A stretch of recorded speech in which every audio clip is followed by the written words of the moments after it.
I think we're all kind of expecting 120Hz ProMotion to at least come to the Pro iPhones this year, and that could allow for some other functional benefits, ones that we haven't talked about in a while, such as an always-on display. Let's begin.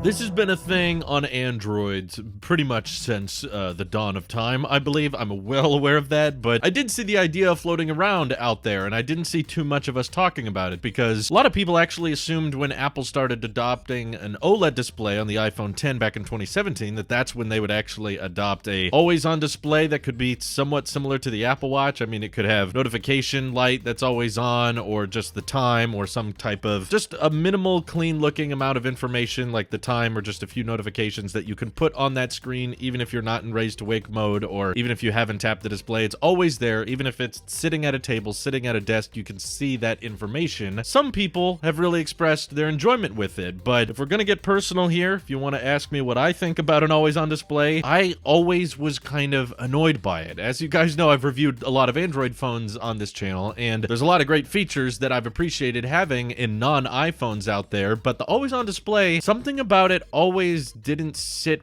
exactly right with me, because it always felt like there was an unnecessary middle step to getting to the home screen, right? We have different like states of display with our devices. You have the screen on, you have the lock screen, and then the screen off. And the always on display seemed to add like another layer of, okay, it's not off, but it's also not on. So when you tap it, you go from a bit of an informational widget that's pretty minimal and most of the screen is off, but then you tap it and then you go to a lock screen, which gives you slightly more information, or sometimes just the exact same amount of information, but now it's just in color. I guess that's slightly better. And then from there, you unlock and go to the home screen, and then you can use the device as you want. But to me, having that extra layer was somewhat confusing, and part of it might just be that I kind of like the way phones look with the display off, just to know that, okay, it's not using any excess power. I know that when that thing's in my pocket or sitting at a desk and I'm not using it, it's not going to be using pixels that don't need to be used. I know it can use an extremely low amount of power. That's kind of the whole reason we're talking about this, is the LTPO display panels that they're rumored to be using for the Pro iPhones this year. That refresh rate changes from 120 Hz down to potentially 1 if they want it to, and that super duper low refresh rate is what allows for things like the Apple Watch Series 5 and 6 with their always on displays. So we've seen now, at least in the wearable department, Apple is interested or somewhat fine with having an always on display, but I think we can all agree it's a bit different when it's a watch, because there's times you might be wanting to check the time and maybe the raise to wake of the watch might not be working properly, or you're driving or something, or you're holding a cup of coffee and you don't want to tilt your wrist, but you still have somewhat eyesight of the display, so you want to know what time it is and that kind of thing. But you may notice in the past few videos, even though I have an Apple Watch Series 6, I turned off the always on display because I kept running into situations where even though its brightness was very, very low, I was in a darker environment and I could still notice it, and it bugged me that it was emitting light. And it also kind of bugs me to know that the battery is being drained ever so slightly, not a substantial amount, but just ever so slightly when I'm not using the device. Like if I'm talking to you right now, or I'm working at my desk and I clearly have the time on my computer or the time on my iPad, I don't need to know the time. I don't need the widgets to be on the watch, and yet it's perpetually on, displaying information, using those pixels, using that tiny bit more of electricity, and it kind of bugged me. I tried to leave it on for a few months to see if I could get used to it, and I still really didn't. And kind of same thing with the watch. I came back around on the point of I kind of like the way the Apple Watch looks when the watch face is just off, when you just get that pure solid glass, no information there. It's very minimal looking. It doesn't look very complicated. Even the way the glass contrasts with the watch band, which I don't know why I pay attention to this type of thing, but aesthetics are somewhat important here. Okay, it's Apple we're talking about, and I myself wonder if Apple has some type of similar interests in having the display go all the way off as well, and have people kind of admire the design and not be distracted by some type of little icon or widget or that type of thing. I've even noticed a few Android phones that used to have always on displays now go through software updates, or now get improved over time to the point that they decided not to have always on displays anymore, or notification lights anymore. Things that used to be the standard and used to even be used as selling points over an iPhone, that Samsung or Google or OnePlus eventually go back on and decide, you know,